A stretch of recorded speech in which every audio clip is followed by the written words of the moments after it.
आदरणीय संतोष अण्णा देशमुख यांना पहिल्यांदा भावपूर्ण श्रद्धांजली तुमच्या सर्वांच्या वतीनं मी आदरांजली वाहतो आणि तमाम त्यांच्या मारेकऱ्यांना फाशी झाली पाहिजे याच्यासाठी जमलेल्या माझ्या सर्व बहादर मावळ्यांना पहिल्यांदा प्रमाण करतो आणि याच्यासाठी व्यासपीठावर उपस्थित असणारे तुमचं आमचं दैवत आदरणीय मनोज दादा,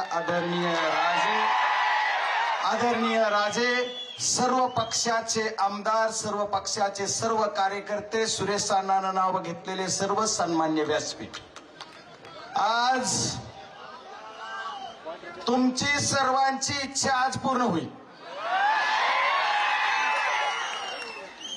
मला एकच सांगायचंय की आपण सर्वजण इथं का आलो, मौज मजा करायला नाही. आपला एक कार्यकर्ता, आपला मावळा आपल्यातून निघून गेलाय. माझी ही भगिनी उघड्यावर पडली, एका भगिनीचं कुंकू पुसलं गेलंय आणि ते कशानं झालंय तर यांच्या वृत्तीमुळे झालेलं आहे. बीड जिल्ह्यामध्ये कायदा व सुव्यवस्था नावाची चीज राहिली नाही. गेले कित्येक वर्ष, 19 पासून तर 24 पर्यंत या 5 वर्षात कुठं कायदा व सुव्यवस्था राहिलेली नाही. आदरणीय सुरेश अण्णांनी सांगितलं, संदीप भैयांनी सांगितलं की बऱ्याच काही मुद्दे मांडले, पण मी तमाम महाराष्ट्राला तुमच्या सर्वांच्या साक्षीने सांगणार आहे की संतोष अण्णा देशमुख सारखा एक सोजळ असा सरपंच, एक तरुण सरपंच, अरे त्याने कधी विरोधकाला, राजकीय व्यासपीठावर विरोध करणाऱ्या माणसाला सुद्धा त्याचा कधी हेवा वाटला नाही. आपलासा वाटणारा आमचा संतोष अण्णा घालवायचं काम पाप तुम्ही या परळीवाल्यांनी केलंय, हे सर्व उघड आहे. अरे याचं सर्वांचं मूळ कुठं आहे? आपला 6 तारखेला सुरुवात झाली असं प्रत्येक जण म्हणतात, पण मे मध्येच खंडणीचा गुन्हा केज पोलीस स्टेशनला दाखल झाला होता. या खंडणीच्या सुरुवातीपासून आदरणीय सुरेश अण्णाला जरा जास्त माहित आहे त्या विंडमिलचं. या विंडमिल या आपल्या जिल्ह्यामध्ये आल्या. या विंडमिलच्या माध्यमातून शेतकऱ्यांना कुठेतरी पैसा मिळेल, इथे उद्योग उभारला तर आपल्या तरुणांच्या हाताला थोडंफार काम मिळेल, त्याच्यातून व्यवसाय होईल, बीड जिल्ह्याची प्रगती होईल असा उद्देश असला पाहिजे. पण त्याच्यापेक्षा उलट आहे. मी आज सर्वांच्या साक्षीने सांगणार आहे, या संतोष अण्णा देशमुखच्या मारेकऱ्याला तर फाशी करायचीच, पण या विंडमिल सुद्धा धारक जे आहेत ते सुद्धा काही गुंड पाळतात आणि गुंड पाळून माझ्या शेतकऱ्यांना त्रास देतात. त्यांचा सुद्धा छडा लागला पाहिजे. गेले कित्येक दिवस झालं, आज 20 दिवस झालं आपण ज्या कामासाठी झटतोय, ज्या दिवशी 9 तारखेला 3:24 याचं अपहरण केलं गेलं, त्या क्षणापासून मला 4:10 फोन आला. तेव्हापासून आतापर्यंत आपण सर्वजण लढतोय, तरी पण फक्त आश्वासन मिळलं जात आहे की आरोपीला आम्ही अटक करणार. पहिल्या दिवशी 2 आरोपी अटक झाले, दुसऱ्या 2 दिवसात एक तिसरा आरोपी अटक झाला, 4था आरोपी अटक झालाय का सिलेंडर झालाय मला आणखी कळालं नाही, पण मल्ला झालाय, अटक झालाय. आणि ज्या दिवशी याच्यावर गुन्हा झाला संसदेमध्ये असेल, आदरणीय अमित भाई शाह यांची भेट मी घेतली, त्या दिवशी खंडणीचा गुन्हा दाखल झालाय. मग ही खंडणीखोर कोण आहे?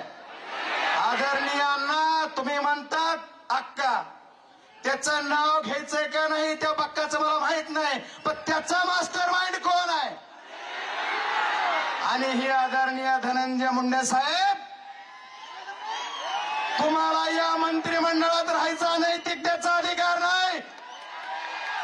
तुम्हाला जर खऱ्या अर्थाने या बीड जिल्ह्याला न्याय द्यायचा असाल आणि तुम्ही जर खरंच सत्यवादी असाल, या बीड जिल्ह्याच्या मातीमध्ये तुमचा जन्म झाला असाल, तर तुम्ही बीड जिल्ह्याच्या जनतेला सांगून द्या, फेकतो राजीनामा आणि चौकशीला सामोरं जातो. का करत नाही तुम्ही? तुम्हाला कशाला पद पाहिजे? आमचे मुर्दे पडायला, आम्हाला मारायला? अरे ह्याचं नाव कशाला घ्यायचंय? हा कोण आहे? हा फक्त दलाल आहे, दलाल आहे, दलाल. याच्यावर काही बोला एवढं मी, तुम्ही सर्वांनी मला खासदार केलंय, तुमच्या सर्वांच्या ताकदीवर मी खासदार झालोय. आदरणीय आव्हाड साहेब, तुम्ही बोलताना म्हणलात की आज क्रांती झाली. आज क्रांती नाही झाली आव्हाड साहेब. ह्याची क्रांती लोकसभेला ज्या बीड जिल्ह्यानं दाखवून दिले. 75,000 मतं बोगस केले तरी सुद्धा या पट्ट्याला आदरणीय मनोजदादा सारख्यांचा आशीर्वाद, या जनतेचा आशीर्वाद आणि मला निवडून दिला. आदरणीय सुरेशांना तुम्ही आता उल्लेख केला परळी विधानसभा मतदारसंघाचा. आदरणीय राजेसाहेबजी देशमुख यांच्या विरोधात जे उमेदवार होते ते या जिल्ह्याचे झालेले मंत्री, यांना सुद्धा बोगस मताची लीड आहे. बोगस मतावर जर या प्रशासनाला खऱ्या अर्थाने या आमच्या सत्तोंसांना देशमुखाला न्याय द्यायचा असेल तर बीड जिल्ह्यामध्ये झालेला मत काढा. 2 अंकी आकडा सुद्धा शिल्लक राहिला नाही. असं कुठं महाराष्ट्रात होत असेल तर ती फक्त बीडला होत आहे. आणि यांची मुजगेगिरी का वाढली, यांची ताकद का वाढली तर यांच्या माग प्रशासन आहे, यांच्या माग शासन आहे. याच्यामुळे हे झालं. याच्याशिवाय यांना दिवसा ढवळ्या खून करतात. आमचे रामकृष्ण भांगर यांच्यावर 3 गुन्हे झाले. अरे कशासाठी? परमेश्वरानं तुम्हाला संधी दिली, तुम्ही मंत्री झाला, तुमचे खालचे पिलावळावरा तुमच्याच लोकांच्या विरोधात तुम्ही म्हणलात ही परळीचा खेळच कळा नाही की मारणारा बी तिथंच आणि मारणारा बी तिथंच. तसंच झालंय निवडणुकीचं सुद्धा. विरोधक बी तिथं, सत्ताधारी बी तिथंच.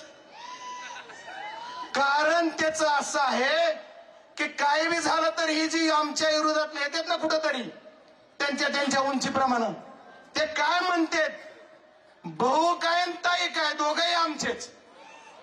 काय जाती धर्माचा विषय. कुणीतरी म्हणलं या प्रकारात जात आणू नका.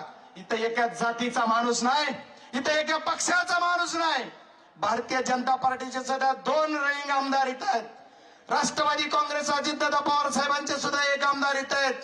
आदरणीय आमचे पाटील साहेब सुद्धा इथं आहेत. आणि आमच्या पक्षाचे सुद्धा 2 आमदार आणि 1 खासदार इथं आहे. आमचे पराजित झालेले 2 उमेदवार सुद्धा इथं आहेत. सर्व पक्षीय आहेत, सर्व जाती धर्माचे आहेत. ओबीसी आहे, ओपन आहे, मुस्लिम आहे, सर्व आहेत. फक्त जाती धर्माचा आधार तुम्हाला लागतोय म्हणून तुम्ही जाती धर्माचं नाव काढताय. तुम्हाला जातीच्या नावाशिवाय राजकारणच करता येत नाही. तुम्हाला पक्षाचं राजकारण करायचंय, आम्हाला नाही. आम्हाला काय करायचंय? आम्हाला आदरणीय संतोषांना देशमुख यांच्या मारेकऱ्याला न्याय मिळवून द्यायचा आहे. त्याच्यासाठी तुम्हाला आम्हाला सर्वांना लढायचं आहे. आणि या लढ्यामध्ये तुमची सर्वांची ताकद आपल्याला दाखवायची. आदरणीय मुख्यमंत्री महोदयांनी सांगितलं की मी पकडणार, मी न्याय देणार. आदरणीय आमच्या अभिमन्यूराव पवार साहेब म्हणले, अण्णाही म्हणतात, अण्णा कधी पकडणार सांगा तर एकदा की 20 दिवस झाले, 20 दिवसात का पकडलं जात नाही? कायद्यापेक्षा पोलिसापेक्षा हा जो मोठा आहे का? हा जो ज्याचं नाव तुम्ही घ्या म्हणतात तो त्याच्या घरातच बसलाय. बीडच्या एसपी साहेबाला माझं म्हणणं आहे त्याच्या घर तपासा, घरातच तुम्हाला तो सापडला पाहिजे. छायर तुम्हाला सांगतोय तरी सुद्धा ही एसपी का जात नाही? अरे ज्या डीवायएसपी कडे कालपर्यंत तपास होता, डीवायएसपी साहेब तुम्ही कधी गेलात त्यांच्या घरी? अरे कशाला? अरे कुणाचं धनंजय मुंडे साहेबाचं नाव घेतलंय? मला ह्याचे नाव घ्यायची लायकी आहे का? कुणाचं नाव घ्यायला होतं? बीड जिल्ह्याच्या खासदारला. बीड जिल्ह्याचा खासदार तुमचा सर्वांचा स्वाभिमान आहे. बजरंग सोनवणे एकटा नाही. त्यानं कुणाचं नाव घ्यावा हे सुद्धा तुम्हीच ठरवा. तुम्ही म्हणताल त्याचं घेऊ.